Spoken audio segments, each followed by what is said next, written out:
Assalamualaikum warahmatullahi wabarakatuh. Apa kabar semuanya anak-anak ibu? Semoga kalian dalam keadaan baik-baik saja. Nah, hari ini kita akan kembali belajar mata pembelajaran fikih materi haji. Sebelum kita masuk pembelajaran, marilah kita berdoa terlebih dahulu. Berdoa dimulai. Bismillahirrahmanirrahim. Raditu billahi rabba wa bil islami dina wa bi muhammadin nabiyya wa rasula. Rabbi zidni ilman warzuqni fahman. Amin. Nah, semoga dengan doa tadi mempermudah kita untuk menyerap semua materi yang akan Ibu sampaikan pada hari ini. Anak-anak Ibu sekalian pasti sudah hafal 5 rukun Islam. Yang pertama adalah syahadat, yang kedua adalah sholat, yang ketiga adalah puasa, keempat bayar zakat, dan yang kelima adalah berhaji. Nah, kali ini kita akan lebih khusus membahas tentang haji. Nah, jadi anak-anak ibu sekalian, ada yang sudah tahu atau pernah mendengar kisah dari orang-orang yang sudah pernah berangkat haji? Apa saja rukun-rukun haji dan juga syarat sah haji? Ada yang tahu? Nah, sebelum kita masuk ke sana, Ibu mau menjelaskan terlebih dahulu apa itu haji. Jadi, haji itu menurut bahasa artinya keinginan keras menuju ke suatu tempat yang sangat diagungkan. Sedangkan menurut syariat Islam, haji itu berarti berangkat ke tempat yang suci untuk melakukan tawaf, sa'i, wukuf di padang Arafah, dan seluruh amalan manasik lainnya. Nah, itulah yang dinamakan dengan haji. Jadi, simpelnya haji itu adalah ketika kita ingin berangkat ke Mekah dan Madinah menunaikan ibadah di sana. Nah, itu yang disebut dengan haji. Kemudian, hukum ibadah haji ini adalah wajib bagi seluruh umat muslim. Tapi walaupun haji ini wajib, ada beberapa syarat khusus ternyata orang-orang yang bisa untuk pergi berhaji. Adapun syarat wajib ibadah haji itu adalah yang pertama, orang itu harus beragama Islam. Yang kedua, orang itu harus berakal. Dan yang ketiga, baligh atau dewasa. Yang keempat, kuasa atau mampu. Nah, inilah yang menjadikan haji ini biasanya tidak semua, walaupun dia wajib hukumnya, tapi tidak semua orang muslim bisa untuk berangkat haji. Karena haji ini kan kita perginya jauh, harus naik pesawat, harus bayar hotel nanti ketika kita sampai di sana. Nah, itu memerlukan biaya yang banyak. Jadi, hanya orang-orang yang kuasa atau mampu secara materi yang bisa untuk berangkat ke sana. Selain itu juga orang-orang yang mampu secara fisik. Jadi, dia itu harus sehat agar dia bisa melakukan ibadah ke Mekah atau ibadah haji ini. Karena ibadah haji ini adalah ibadah yang dia itu jauh perjalanannya, jadi diperlukan uang yang banyak juga, kesehatan juga, kemampuan yang lain pun juga diperlukan di dalam haji ini, misalnya membeli pakaian ihram dan lain-lain. Dan yang kelima adalah merdeka. Itu adalah kelima syarat wajib ibadah haji. Adapun rukun-rukun ibadah haji itu yang pertama adalah ihram. Ihram adalah kita itu berniat melakukan ibadah haji atau umroh pada waktu dan tempat yang telah ditentukan. Nah, karena biasanya kan kita ada rencana dulu untuk berangkat haji ini, ada persiapan dan lain-lain. Nah, ketika hari dimana kita sampai di tempat itu, maka kita niatkan kita itu mau berhaji. Itulah yang disebut dengan ihram. Biasanya ditandai dengan kita itu memakai baju ihram seperti ini untuk laki-laki dan juga untuk perempuan. Yang kedua itu adalah wukuf di Padang Arafah. Ini adalah termasuk salah satu rukun haji yang paling utama. Itu nanti kita kalau misalnya kalian berhaji, nanti kalian akan bermalam gitu ya di Padang Arafah. Yang ketiga itu adalah tawaf. Tawaf ialah jalan mengelilingi Ka'bah sebanyak 7 kali, dimulai dari bagian kiri pada arah yang sejajar dengan Hajar Aswad. Tawaf ada 4 macam, yaitu ada tawaf ifadah, tawaf qudum, ada tawaf wada, dan ada tawaf sunnah. Yang keempat ada sa'i. Sa'i yaitu berlari-lari kecil antara bukit Safa dan Marwah sebanyak 7 kali pulang pergi antara bukit Safa dan juga bukit Marwah. Yang kelima ada tahallul. Tahallul adalah mencukur atau menggunting rambut. Paling sedikit adalah 3 helai rambut, pertanda bahwa kita sudah selesai melakukan ibadah haji. Jadi terdapat 5 ya rukun haji. Yang pertama tadi ada ihram, yang kedua ada wukuf di Arafah, ketiga tawaf, keempat sa'i, dan yang kelima tahallul. Nah, inilah kelima rukun haji yang biasanya dilakukan ketika kita berangkat atau menunaikan ibadah haji di tanah suci Mekah dan juga Madinah. Nah, itu tadi kan ada syarat dan juga rukun berhaji. Selanjutnya di sini Ibu akan menjelaskan larangan-larangan saat kita berhaji. Yang pertama itu adalah memakai pakaian yang berjahit bagi kaum pria. Nah, sebagaimana tadi kan Ibu telah perlihatkan bagaimana pakaian ihram laki-laki dan perempuan. Nah, di situ kalian melihat kan bahwa laki-laki itu hanya menyampirkan kain menutupi dadanya dan juga dari pusarnya hingga menutupi lututnya. Nah, itulah pakaian yang biasa dipakai pria dan tidak dijahit. Jadi tidak diperbolehkan pria itu memakai baju yang berjahit pada saat dia melaksanakan rukun haji, terutama rukun haji. Ketika dia sudah tahallul, dia sudah boleh gitu melakukan hal-hal yang dilarang ini. Yang kedua adalah menutup kepala bagi kaum pria. Ya, laki-laki itu juga tidak diperbolehkan menutup kepalanya ya ketika dia melaksanakan ibadah haji.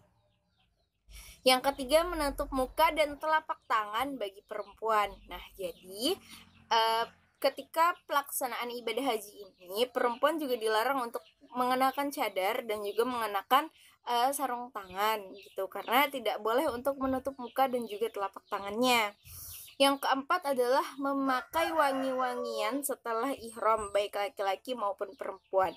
Nah, jadi ketika kita ihram tadi kan niat untuk melakukan ibadah haji. Ketika kita sudah mengazamkan niat kita untuk melakukan ibadah haji, ketika kita sudah sampai di tanah suci, maka di sana kita dilarang untuk memakai wangi-wangian yang berlebihan. Yang kelima, menghilangkan rambut atau bulu badan yang lain. Itu juga tidak diperbolehkan ketika kita melaksanakan ibadah haji. Yang keenam itu adalah memotong kuku. Itu juga tidak diperbolehkan. Ketika kalian melanggar gitu ya, melanggar larangan ketika berhaji ini, maka kalian akan dikenakan denda masing-masing dengan memilih alternatif antara 3 hal. Yang pertama itu adalah menyembelih seekor kambing yang sah untuk kurban. Itu adalah sanksinya ya ketika kita melanggar larangan tadi.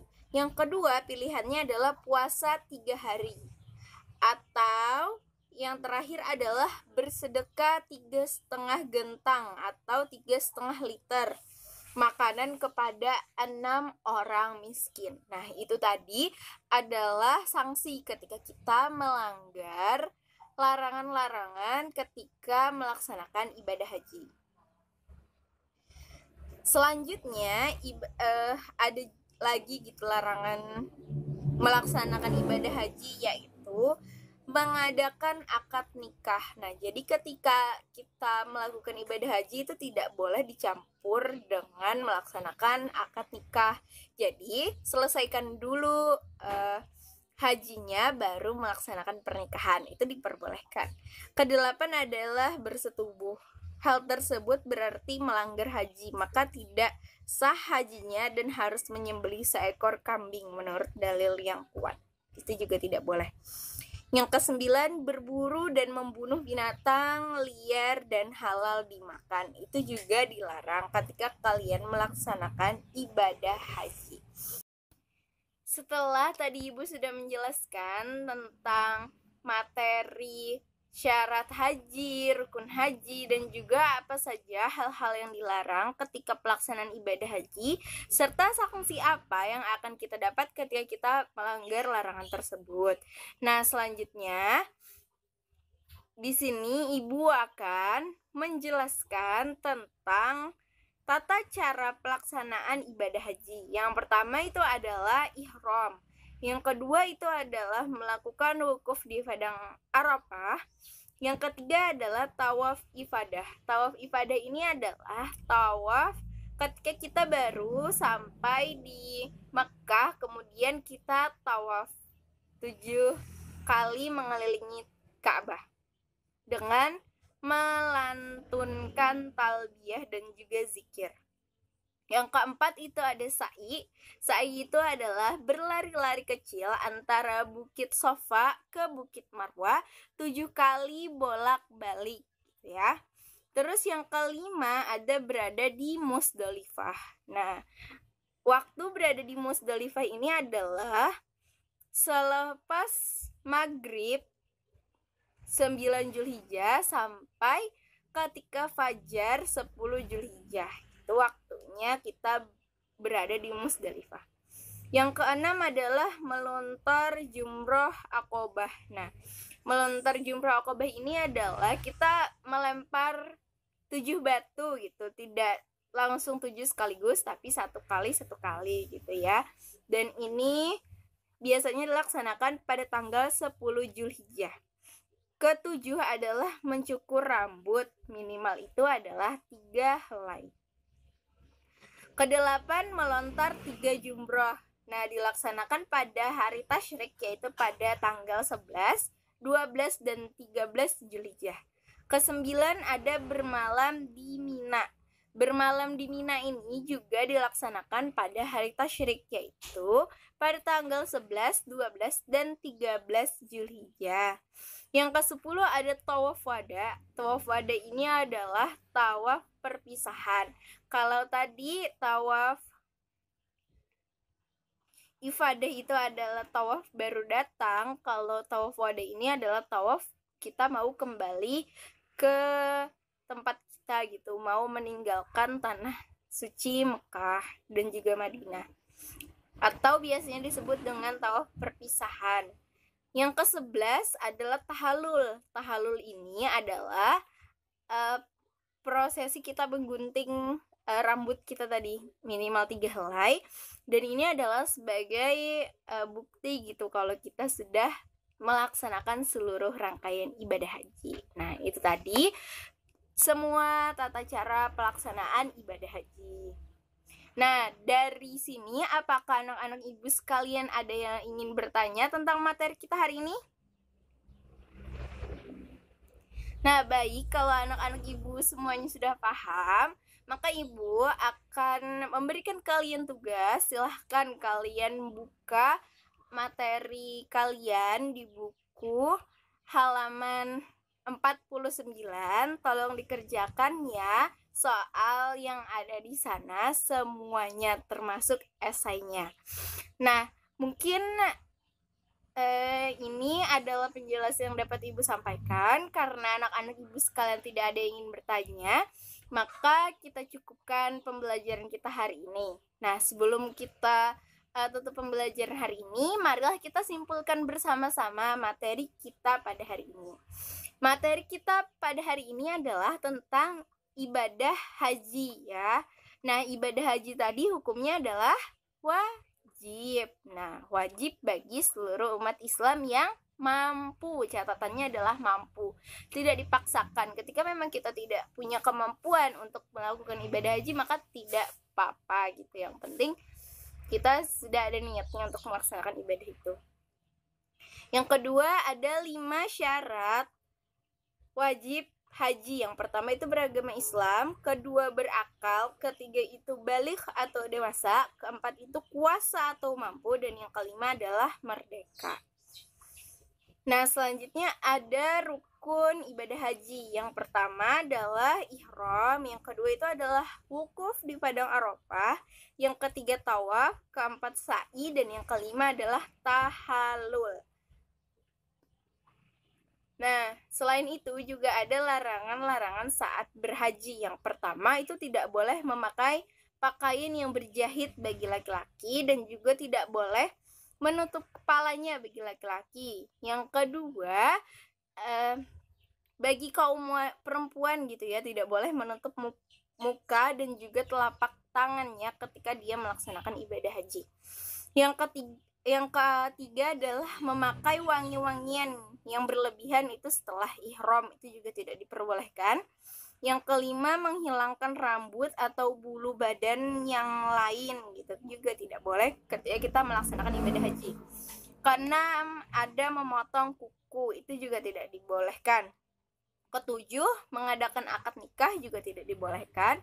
Yang kedelapan, bersetubuh atau melakukan hubungan seksual, itu juga tidak diperbolehkan. Kesembilan adalah berburu atau membunuh binatang yang liar dan juga halal dimakan. Itu tidak boleh dilakukan. Nah, ketika kalian melanggar ketika kalian melanggar larangan tadi, maka kalian akan diberikan sanksi gitu. Sanksinya ada 3 pilihan. Yang pertama, apakah kalian mau menyembelih 1 ekor kambing yang siap untuk korban, atau kalian puasa 3 hari, atau kalian memberikan makan gitu 3,5 liter beras kepada orang-orang miskin. Jadi itu adalah sanksi ketika kalian melanggar larangan yang tadi Ibu sampaikan ya. Nah, selanjutnya itu ada tata cara pelaksanaan haji. Itu kan tadi dimulai dari ihram, terus kita wukuf di Arafah, terus juga melakukan tawaf ifadah, terus melakukan sa'i, berada di Musdalifah, melontar jumroh Aqobah, mencukur rambut, melontar 3 jumroh, ada bermalam di Mina, ada juga tawaf wada, dan yang terakhir adalah tahallul. Nah, itu tadi materi kita pada hari ini. Apabila ada salah kata, Ibu mohon maaf. Semoga kalian dapat memahami materi hari ini dengan baik. Ibu tutup pembelajaran kita hari ini dengan doa bersama setelah belajar. Bismillahirrahmanirrahim. Allahumma arinal haqqo haqqo warzuqna jattiba'ah wa arinal batila batila warzuqna jattinaba birahmatika ya arhamar rahimin. Amin. Terima kasih. Wassalamualaikum warahmatullahi wabarakatuh. Tetap semangat dan sehat ya di rumah.